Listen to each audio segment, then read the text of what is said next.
नमस्कार, प्रखर राजपूत को देख रहे हैं। यहाँ पर आज तारीख है 15 अप्रैल साल 2026 और इजराइल, फिलिस्तीन, लेबनान, पाकिस्तान, भारत समेत पूरी दुनिया की खबरों के साथ एक बार फिर से आपके सामने हाजिर हुआ। दोस्तों, इस वीडियो में आपको बताएंगे कि जिस समय इजराइल को सबसे ज्यादा मदद की जरूरत थी, इटली ने एक ऐसा तगड़ा झटका दिया जिस झटके के बाद इजराइल निकल ही नहीं पा रहा। और साथ ही दोस्तों, इस झटके के क्या नुकसान इजराइल को होंगे ये भी आपको बताऊंगा। और साथ ही जिस सीज फायर की टॉक को लेकर पूरी दुनिया परेशान थी, फाइनली उस बातचीत के लिए अमेरिका के राष्ट्रपति डोनाल्ड ट्रंप खुद ही पहल कर रहे हैं। जी हाँ, अमेरिका के राष्ट्रपति ने खुद ही पोस्ट करके बता दिया कि वो बातचीत करेंगे। कब करेंगे, कहां करेंगे, क्या बातचीत होगी, इसके बारे में भी हम आपको डिटेल बताएंगे दोस्तों। और साथ ही आईडीएफ का एक सैनिक लेबनान के अंदर ऑपरेशन करने जाता है, लेकिन इस ऑपरेशन के दौरान क्या कुछ हो गया उसके साथ, वो भी अभी आपको डिटेल में बताएंगे। और साथ ही चाइना ने अमेरिका को तगड़ी धमकी दी है। जी हाँ, चाइना ने अमेरिका को बहुत तगड़ी धमकी दी है। और इस धमकी के बाद क्या कुछ अमेरिका का रुख रहा, ये आपके लिए जानना बिल्कुल जरूरी है दोस्तों। ये भी हम आपको बताएंगे। और साथ ही ईरान के डिप्टी स्पीकर ने एक बहुत तगड़ा बयान दिया है, और इस बयान में ईरान के डिप्टी स्पीकर ने क्या कुछ कहा है वो भी हम आपको बताएंगे। और साथ ही मिडिल ईस्ट में कई सारी ऐसी चीज़ें हैं जो आपके लिए जानना बिल्कुल ज़रूरी है, वो भी आपको बताएंगे। पाकिस्तान की गंदगी आपको दिखाएंगे, भारत की कुछ कमियां आपको गिनाएंगे, लेबनान में क्या कुछ चल रहा वो बताएंगे, मिडिल ईस्ट में क्या होने वाला वो बताएंगे। यानी यकीन मानिए दोस्तों, एक ही वीडियो में पूरी दुनिया की वो तमाम बड़ी खबरें, जो खबरें आपके लिए जानना बिल्कुल ज़रूरी है, जो खबरें सीधे सीधे आपसे संबंध रखती हैं और जिन खबरों की वजह से आपका बजट भी प्रभावित होता है, वो तमाम चीज़ें हम आपको बताएंगे। इस वजह से आप इस वीडियो को लाइक ज़रूर कर लीजिएगा, चैनल को सब्सक्राइब जरूर कर लीजिएगा। और साथ ही कमेंट में मुझे जरूर बताइएगा कि आप इस वीडियो को कहां से देख रहे हैं, ताकि मुझे पता चले कि हमारा जो परिवार है वो कहां तक फैला हुआ है। तो आप दोस्तों कमेंट कर दीजिएगा। तब तक एक करके मैं आपको खबरें बताता हूं। और सबसे पहली, सबसे बड़ी और सबसे अहम खबर इस समय निकल के सामने आ रही है दोस्तों, इटली के हवाले से। इटली ने अचानक से इजराइल को बहुत तगड़ा झटका दिया और पिछले 20 सालों से इजराइल के साथ उसका जो डिफेंस एग्रीमेंट था उसको खत्म कर दिया। वो भी ऐसे मौके पे खत्म किया जब इजराइल को काफी ज्यादा जरूरत थी। हुआ क्या, मैं आपको बता देता हूं इतिहास थोड़ा सा। बात साल 2006 के आसपास की है।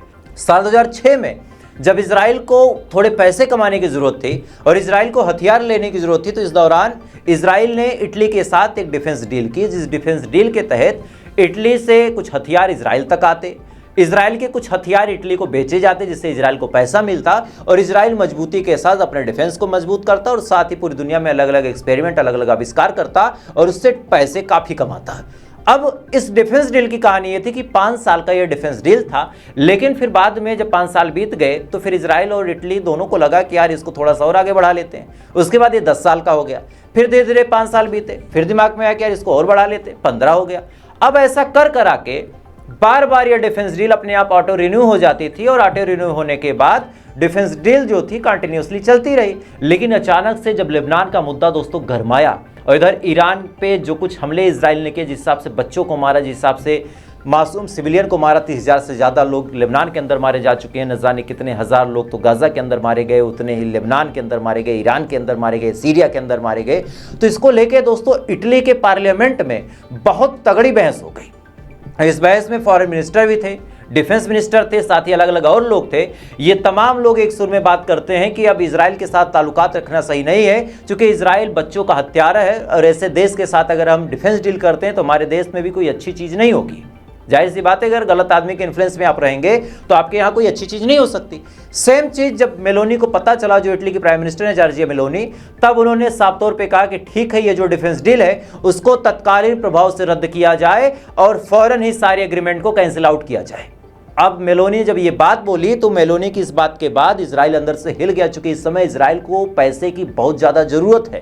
ईरान ने हमला करके इजराइल को इतना डैमेज किया है कि अपने आप को रिन्यू करने के लिए, फिर से नई मिसाइलें भरने के लिए, इंटरसेप्टर भरने के लिए, अपने फाइटर जेट को मेंटेन करने के लिए, ये तमाम काम करने के लिए दोस्तों इजराइल को पैसे भी चाहिए, फॉरेन सपोर्ट भी चाहिए, डील्स भी चाहिए और हथियार भी चाहिए।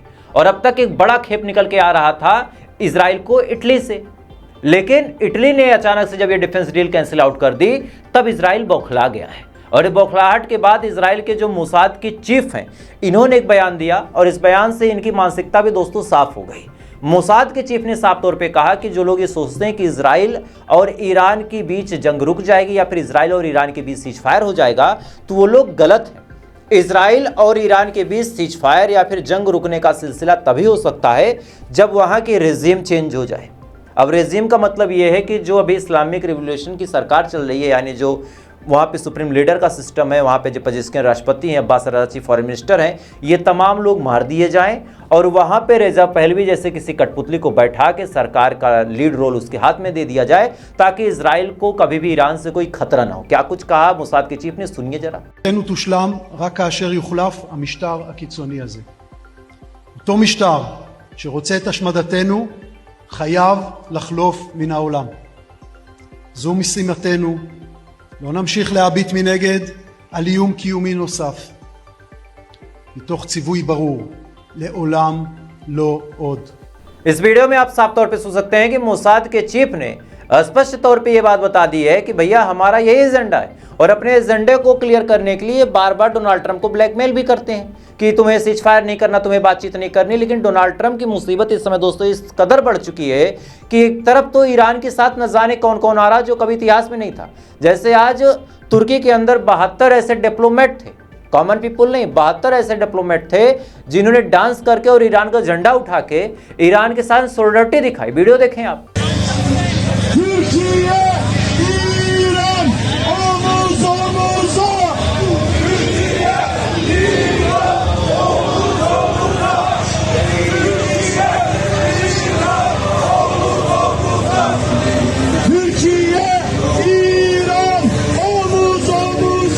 इस वीडियो में दोस्तों आप साफ तौर पे देख सकते हैं कि ईरान के साथ सॉलिडरिटी दिखाने में कैसे तुर्की के 72 डिप्लोमेट आगे आते हैं। लेकिन इधर अमेरिका का हाल क्या है, पहले आप इटली का खुद ही देख रहे हैं कि कैसे इटली ने धोखा दे दिया इजराइल को।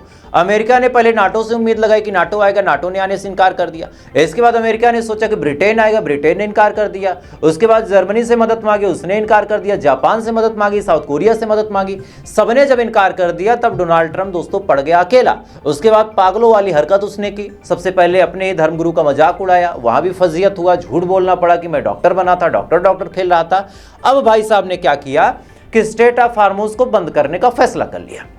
यानी डोनाल्ड ट्रंप ने प्लान बनाया कि इधर ईरान ने ब्लॉकेट किया है, उसके दोनों तरफ हम ब्लॉकेट कर देंगे तो ना चाइना तक जहाज पहुंचेगा, ना ही भारत तक जहाज पहुंचेगा और ना ही ईरान की माल कहीं बिक पाएंगे। और ऐसे हाल में ये तमाम देश ईरान पे दबाव बनाएंगे और कहेंगे कि भैया अमेरिका के साथ डील कर लो, अमेरिका बड़ा खतरनाक है, ट्रंप सन की आदमी है, ट्रंप कुछ भी कर देगा, ये कर देगा, वो कर देगा।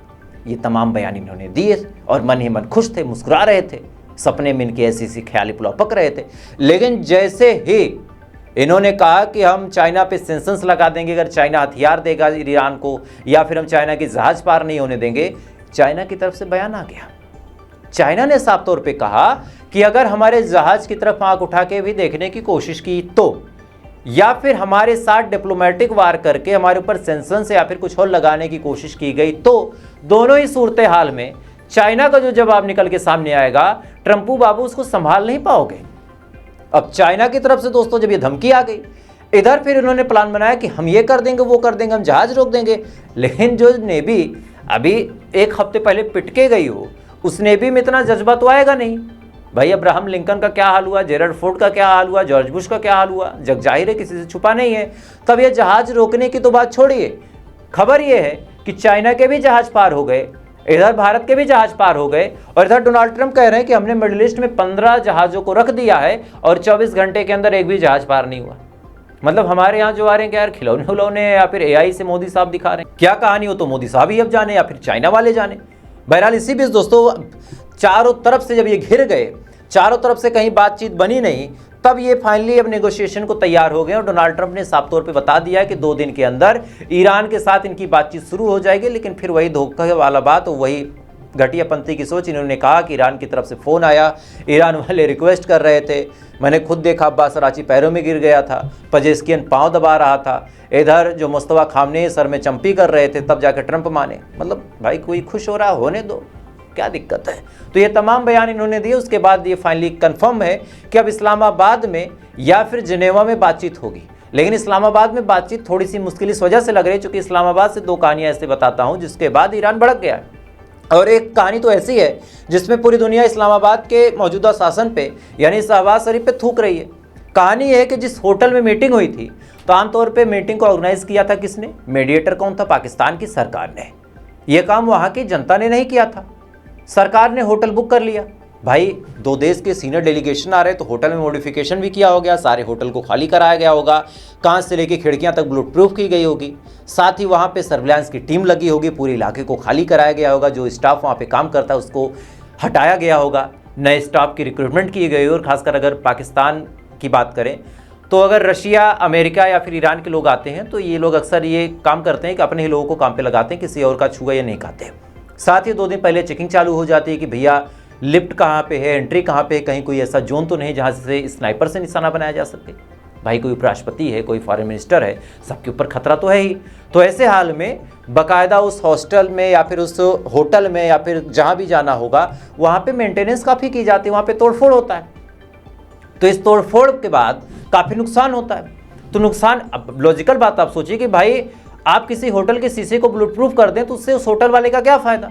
क्या बुलेट प्रूफ शीशे के नाम पे उस होटल को वो 1 लाख रुपए पर रूम के हिसाब से थोड़ी ना बेच पाएगा? कौन खरीदेगा पाकिस्तान में या फिर भारत में? समझिए ये बात को। तो कहानी ये है कि सारा मीडिएटरशिप करने के बाद जो सरकार के लोग थे, पहले तो डेलीगेशंस को विदा कर देते हैं जो लोग आए थे बाहर से, और उसके बाद खुद भी निकल जाते हैं। अब होटल ने बिल थमा दिया कि भैया इतना बिल बना, इतना लोग, आपके मुख्यमंत्री साहब, आपके उप मुख्यमंत्री साहब, साथ ही ये जो राष्ट्रपति उपराष्ट्रपति आए थे, जो डिफेंस आए थे, ये सब इतना माल खा चुके हैं, इसका बिल दो। पता चला सरकार ने हाथ खड़े कर दिए और कहा कि हम बिल नहीं दे पाएंगे। उसके बाद एक शख्स आता है जो कि शहबाज शरीफ का दोस्त था, उसने बिल दिया, वो भी 2 दिन बाद। तो इसको लेके पूरी दुनिया में फजियत हो रही है। लेकिन अब दूसरी कहानी आप सुनिए, चलिए, ये तो इनकी औकात है, ये इतने बड़े गद्दार हैं कि ईरान इन पे कभी भरोसा नहीं करेगा। खबर दोस्तों निकल के सामने आ रही है कि इनकी जो 25वीं मैनकाइंड बटालियन है, जो बटालियन रेगिस्तान में लड़ने में एक्सपर्ट है, जिसको उसी हिसाब से ट्रेंड किया गया, उसी हिसाब से इसको ट्रीट किया गया कि रेगिस्तान जैसी जगहों पे लड़ सके, वहाँ पे कुछ कर सके, वो अब सऊदी अरब जा रही है। सऊदी अरब में यमन के बॉर्डर के पास ये बटालियन खड़ी होगी, जो 85वीं बटालियन है, और वहाँ पे खड़ी होकर ये हूतीस के साथ लड़ाई लड़ेगी। हूतीस किसका इलाई है? बड़े सिंपल से, अगर कोई पाकिस्तान से मुझे देख रहा हो, या तो बता दे कि ये खबर गलत है, तो अभी 1 लाख प्रूफ रख दूंगा, कम से कम 1 लाख प्रूफ रखूंगा। और अगर ये खबर सही है तो क्या पैसे की लालच में पाकिस्तान इतना अंधा हो गया है कि ईरान के ही एलाइज के साथ वो लड़ने नहीं जा रहा? और कम से कम 18 से 20 फाइटर जेट ऐसे हैं जो उसने सऊदी अरब के एयरबेस पे खड़े कर दिए हैं। तो दोनों ही चीज़ों को अगर आप उठा के थोड़ा सा करीब मॉनिटर करेंगे तो मतलब दोस्तों बड़ा साफ है कि भाई साहब इनका प्लान बड़ा सिंपल सा है कि जहां जो पैसा फेंकेगा उसको ये बाप बना लेंगे। सोचिए ऐसी सिचुएशन में जहां ईरान के साथ जंग कभी भी हो सकती है, जहां ईरान सऊदी अरब पे हमला कर सकता है, वहां पे अपने फाइटर जेट भेज रहे हैं, अपने सैनिकों को भेज रहे हैं, और उसके पीछे वजह क्या है कि कभी जरूरत पड़ी तो ये धीरे से सऊदी का यूनिफॉर्म पहन के लड़ लेंगे, क्योंकि सऊदी इनका पैसा जो भी लोन का है उसको चुकाने की बात कर रहा, तो ये वहां पे कूद पड़े। तो इस वजह से ईरान का मन है कि जिनेवा में बातचीत हो, पाकिस्तान का मन है कि भाई पाकिस्तान में बातचीत हो, और ट्रम्प का भी मन है कि इस्लामाबाद में ही बातचीत हो। लेकिन ईरान का मन है कि नहीं, Pakistan is not a good nation, अगर बातचीत करनी है तो भैया चलो साफ साफ हम वहाँ पे बातचीत करते हैं। इधर एक बातचीत दोस्तों होने वाली है, इधर एक बातचीत हो रही है, और ये बातचीत दोस्तों हो रही है लेबनान और इजराइल के बीच, वाशिंगटन में, टोटल 43 साल बाद। अब 43 साल बाद की क्या कहानी मैं आपको ऑलरेडी एक वीडियो में बता चुका हूँ, प्रखर राजपूत अनस्क्रिप्टेड है, उसको खोलिए, उसमें जाके आप देखिए, आपको डिटेल पता चलेगा कि कैसे 17 मई साल 1983 को पहली बार लेबनान और इजराइल की हुकूमत आमने सामने बैठ के बातचीत करती है। उसके बाद 10 ही महीने में इजराइल समझौता तोड़ता है, और तब से लेके आज तक हर 2 महीने 4 महीने पे इजराइल हमला करता रहता है। आज सोशल मीडिया है, आपके पास फ़ोन में पैसे हैं, आप रिचार्ज करते हैं, देख लेते हैं। पहले यूट्यूब नहीं था, आपको जानकारी नहीं थी, लेकिन इजराइल और लेबनान की जंग भी कई सालों से चल रही है और आने वाले टाइम में भी चलती रहेगी, चूँकि इजराइल का उद्देश्य है कि ग्रेटर इजराइल बनाना है, चाहे जो करना पड़े। और इसी बीच दोस्तों खबर यह निकल के सामने आ रही कि भले ही बातचीत हो रही है, लेकिन हिजबुल्लाह ने गोले दाग दिए और इजराइल के कई सारे हिस्सों में ताबड़तोड़ हमले हुए हैं, और इन हमलों की वजह से तगड़ा नुकसान इजराइल को हुआ है। और इसी दौरान दोस्तों इजराइल भी कोई कम नहीं है, इजराइल ने ही तो पूरे कांड की शुरुआत की। सबसे पहले आप सुनिए कि इजराइल जो है एक जगह लगती है, और ये साउदर्न लेबनान में, जिसका नाम है अल खयम इलाके को 2 दिनों के अंदर कैसे पूरी बिल्डिंग, पूरी सिविलाइजेशन को खत्म करके पाट देता है। अब देखें जरा वीडियो।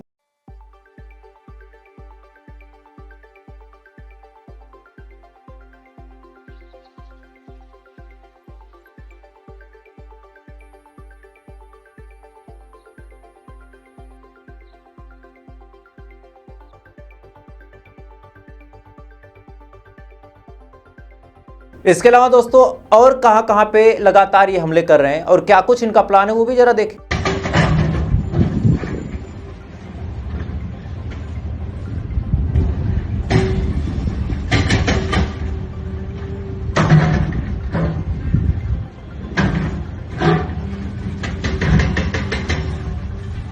इन तमाम वीडियोस में दोस्तों आप साफ तौर पे देख सकते हैं कि इजराइल पिछले 2-3 दिनों में लगातार हमले भी कर रहा, लगातार इजराइल मिसाइल भी मार रहा और इसी वजह से हिजबुल्लाह ने आज साफ तौर पे कह दिया कि लेबनान की हुकूमत के साथ बातचीत हो रही है।